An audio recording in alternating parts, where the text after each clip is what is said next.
last week I announced this series, and I said we were going to be doing a series in, well, I use the word apologetics, but I don't know if that's the best way to describe it, because apologetics tends to have kind of like a edgy debate kind of atmosphere to it, and that's not the approach that we're going to take with this.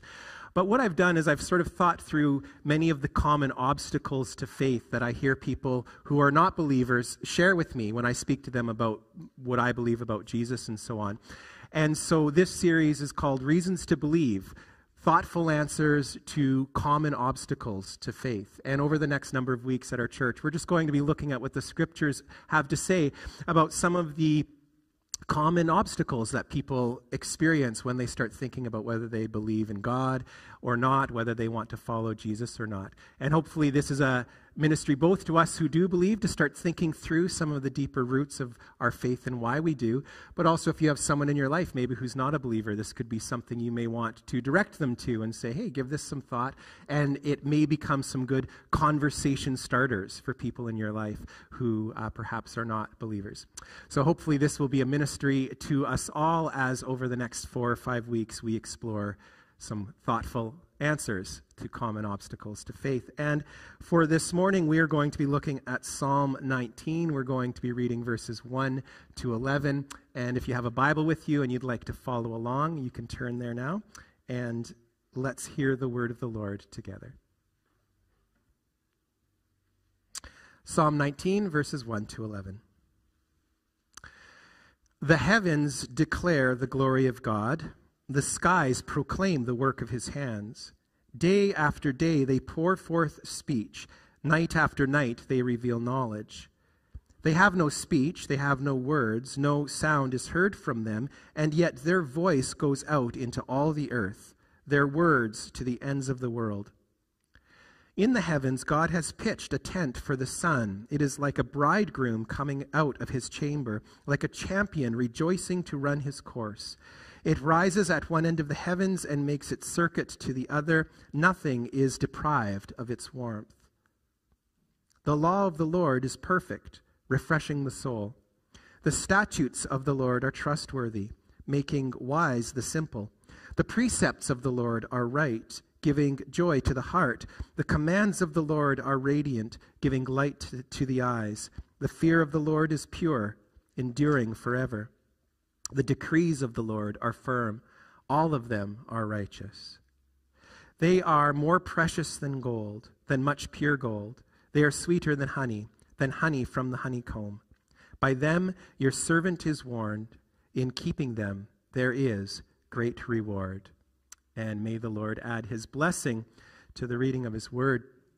Now, some of you may know that in a previous life, I used to be a high school English teacher up in northeastern Alberta.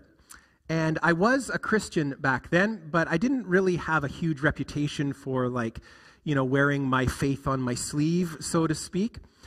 But it was during a teachers' convention sometime around 2003 when a bunch of us teachers were trying to decide which workshop we should attend that afternoon.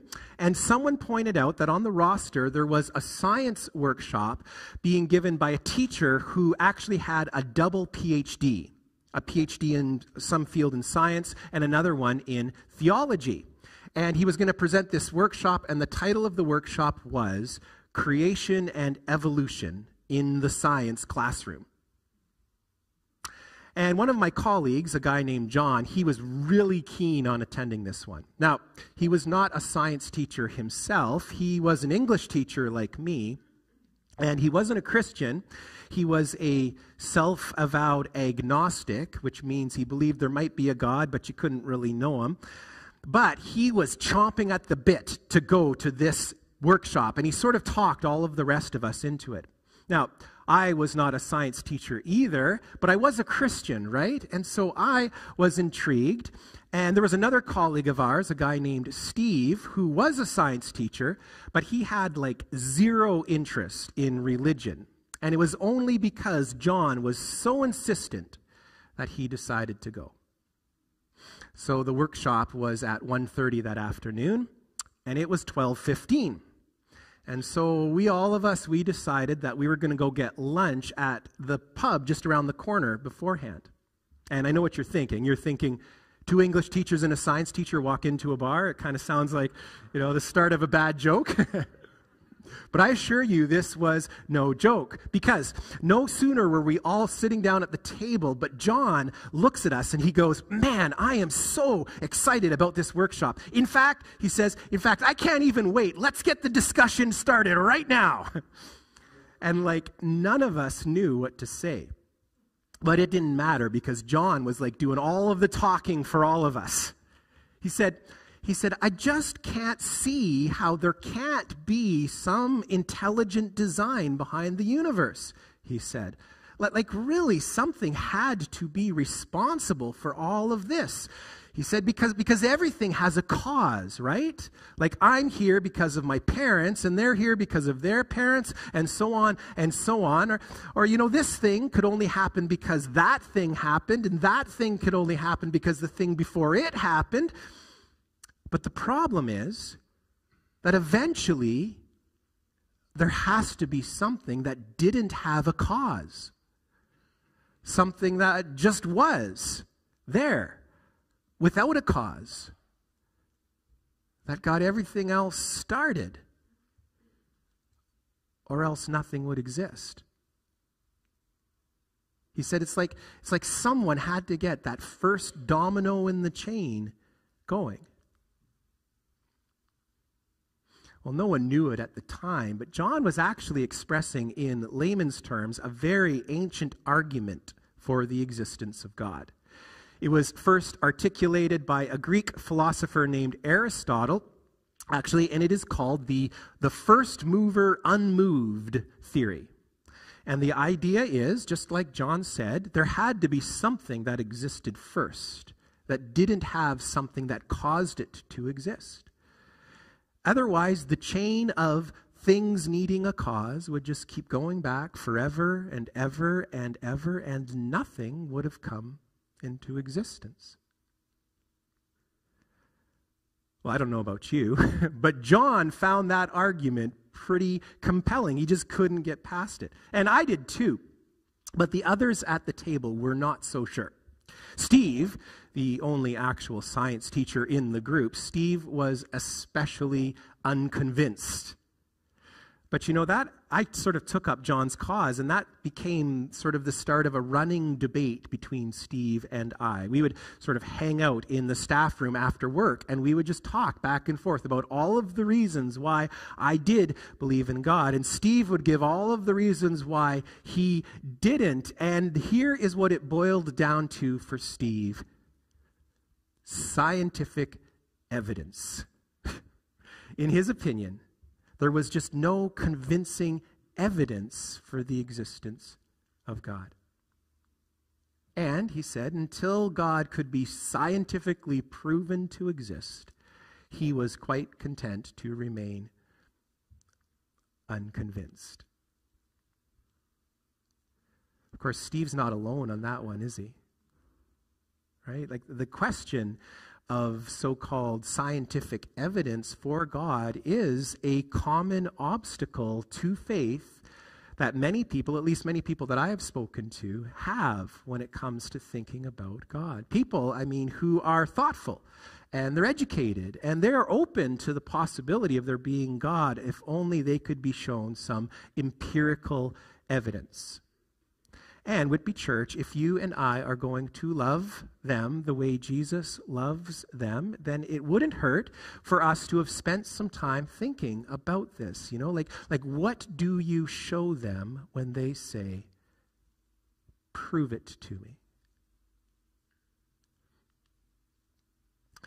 And if you're with me after all of that, then let me just make the point that I want to make today, which is just that.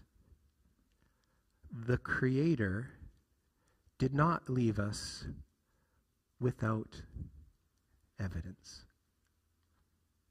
Proof, that the world is not just the random result of some nameless natural causes, that there is, in fact, an all-wise someone who is responsible for it. He didn't leave us without that kind of evidence.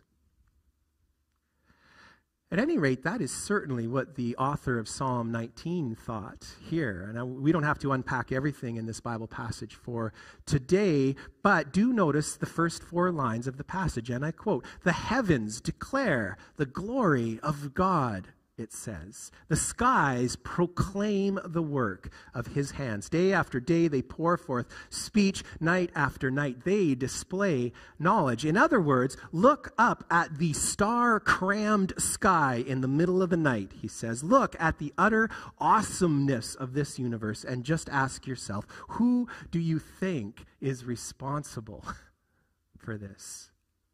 And follow-up question, if there is someone responsible for all of this, what kind of someone would that have to be to have single-handedly made it all? Intelligent? That hardly does the word justice. Infinite? Glorious beyond all description? When I was researching this sermon, I happened to go online to a website where they have posted the top 100 images taken by the Hubble Space Telescope. You all have heard of the Hubble Space Telescope before. It's that telescope out in outer space that is capable of taking high-definition pictures of the deepest regions of the universe. Like, I'm talking deep, deep, deep space here. Like, the furthest picture that the Hubble Space Telescope has taken is of a region called the Hubble Deep Field, which is a whopping 15 billion light years away from Earth. And, I wanted to see what all the hubbub was about. Come on, I worked hard on that one.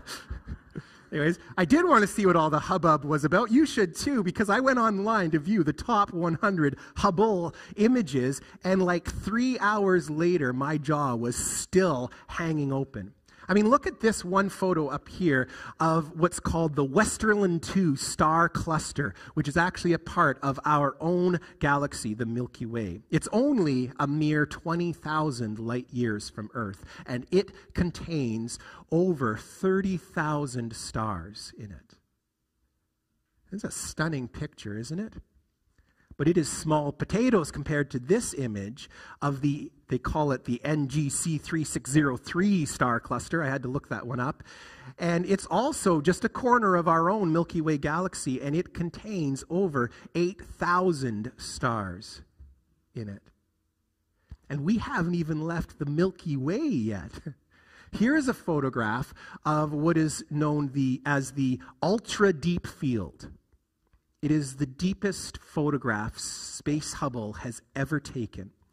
And what you are looking at there is a picture of more than 10,000 galaxies, way, way out in the outer regions of outer space. 10,000 galaxies, mind you. And each one contains somewhere around, on average, around 100 billion stars in it. In each galaxy. And Hubble has taken like over 1 million pictures like this to date. And they are enough, literally, they are enough to take your breath away. And I'm showing them to you today because they raise a pretty big question for us, don't they? Where did it all come from? And whose handiwork is it? And is it really possible that something so mind-bogglingly awe-inspiring really came about as a result of random chance?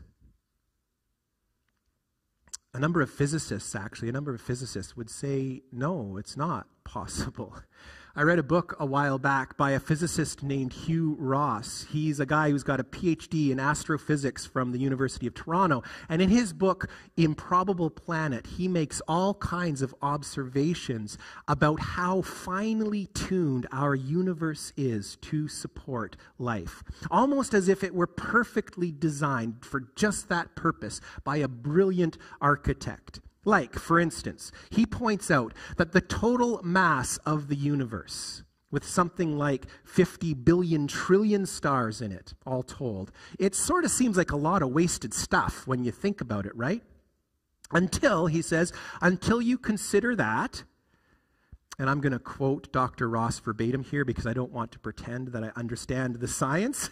But to quote Dr. Ross, he says, "The initial mass density of the universe critically impacted what happened in the first few minutes of its existence." He says, "If the universe contained slightly lower mass density than it did, the nuclear fusion occurring in its stars would not have been able to produce elements as heavy as carbon. But if it had a slightly greater mass density, then the star burning would only have yielded elements heavy as iron or even heavier than that. And either way," he says, "the universe would have lacked elements like carbon or nitrogen or oxygen, the ones that are most critical to support life." In other words, Cole's Notes version, "For life to be possible," he says, "the universe had to be exactly no more and no less massive than it is." In Pastor Dale's layman's terms, the size of the universe, physicists are discovering, seems to have been perfectly calibrated to make life in the universe possible. And even the slightest change in the amount of matter would have made our universe unlivable. And who do you think calibrated the universe to be this way? Wonders Psalm 19 to anyone who will listen.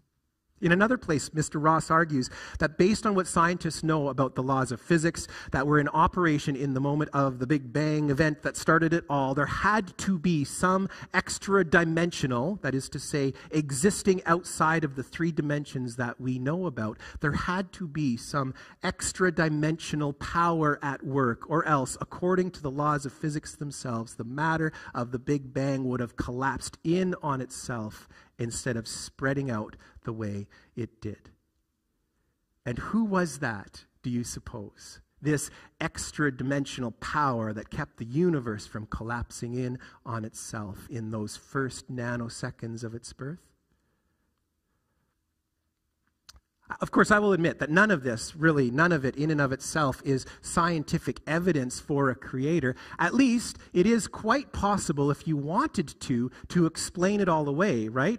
Because even if it's true that there had to be some power at work when the universe began, some power outside of the three dimensions that we currently know, that does not necessarily mean it was God, does it?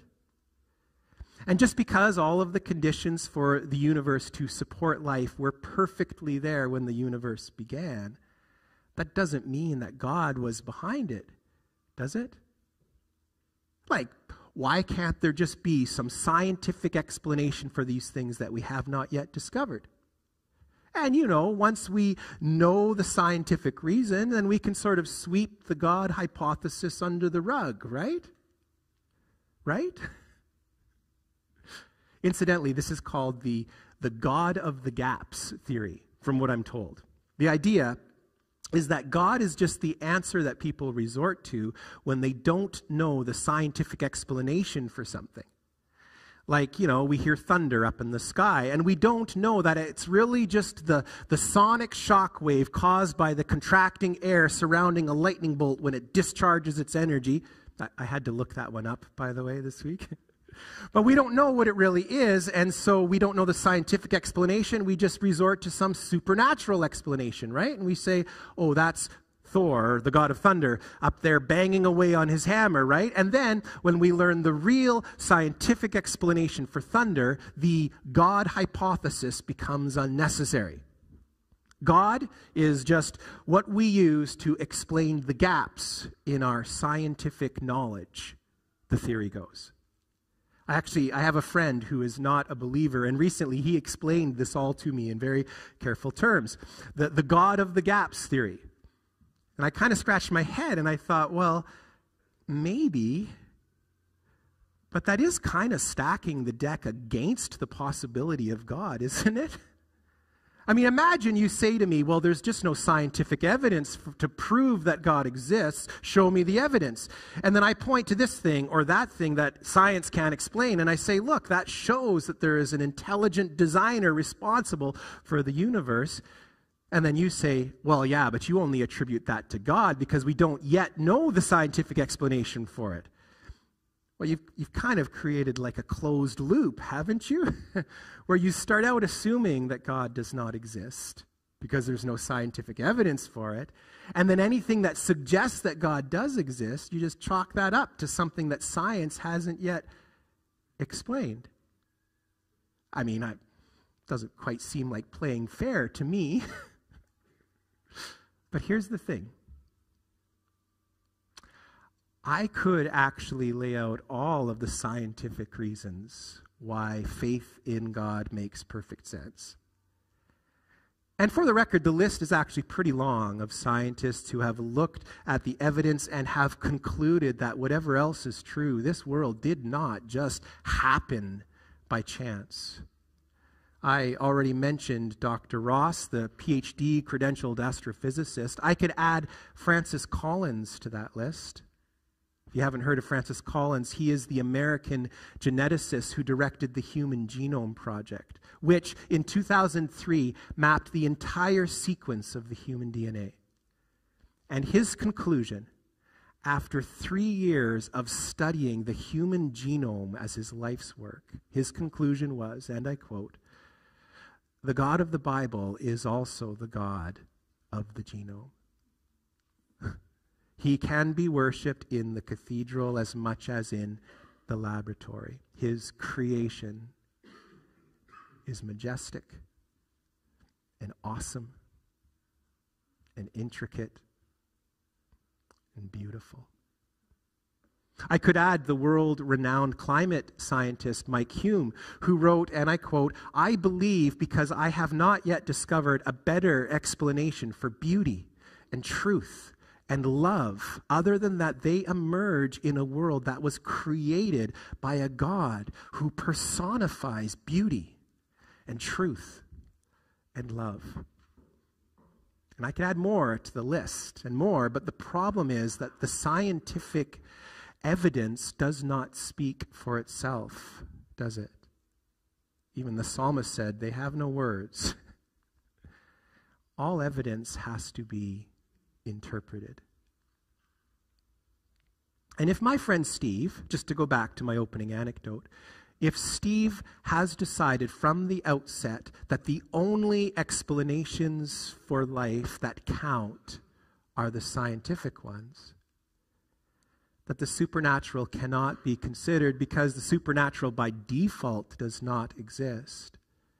I mean, besides not being fair, besides not being objective, even though Steve might think he's adopting this posture because he wants to be objective, besides not being objective, Steve has actually closed himself off from the best evidence for the Creator that we have.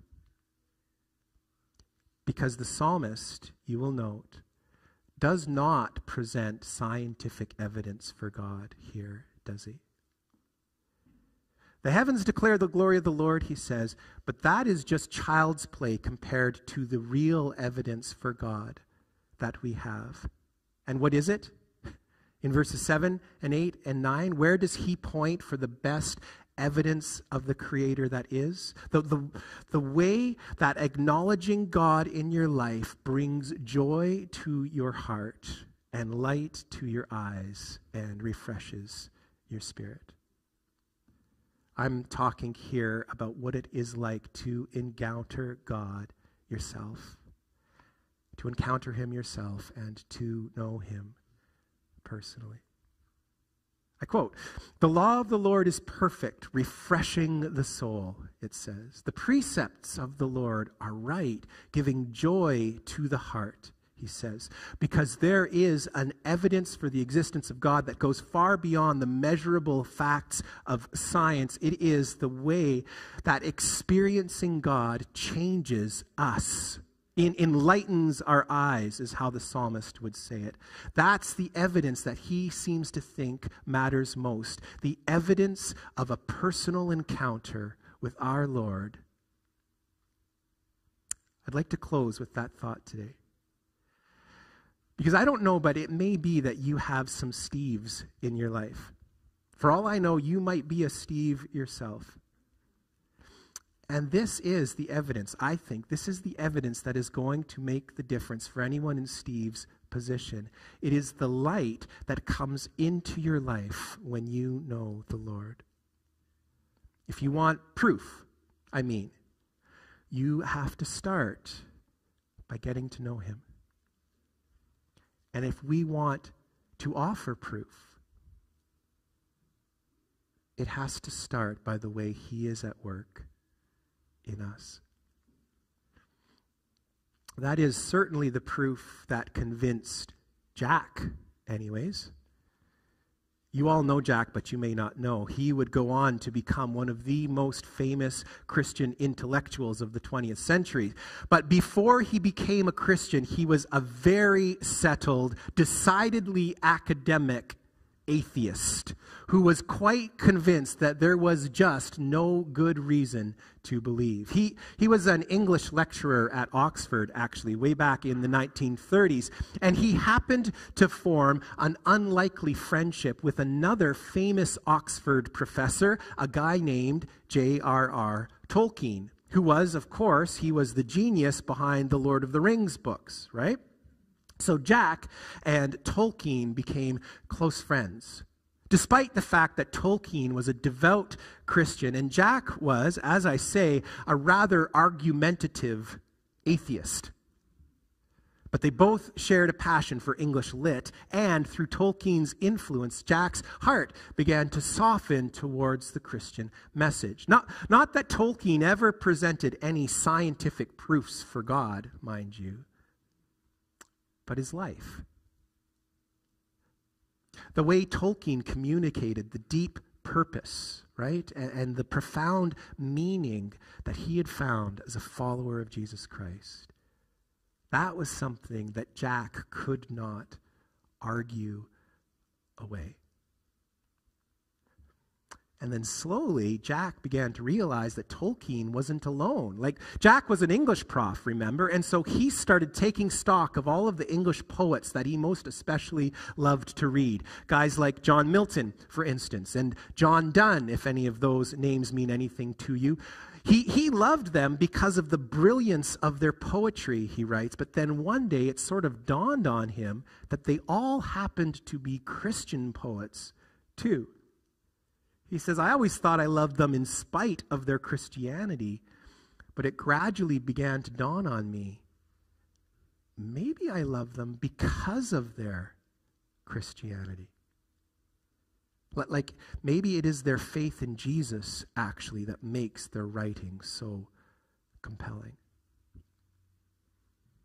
Well, it's a long story, but helped along by his good friend, JRR Tolkien, Jack finally reached the point where he could not ignore the evidence any longer. And it was on a quiet afternoon, in the spring of 1939 to be precise. I knelt in my room, he writes. I knelt in my room and I finally let God be God. The most reluctant and most miserable convert in all of England. Jack would go on to become one of the 20th century's most famous apologists for the Christian faith, although you all probably know him by his actual name, which was C.S. Lewis. Jack was just his nickname because Clive was what the C stood for, and he hated the name Clive. The S stood for Staples, which was even worse, so he went by Jack.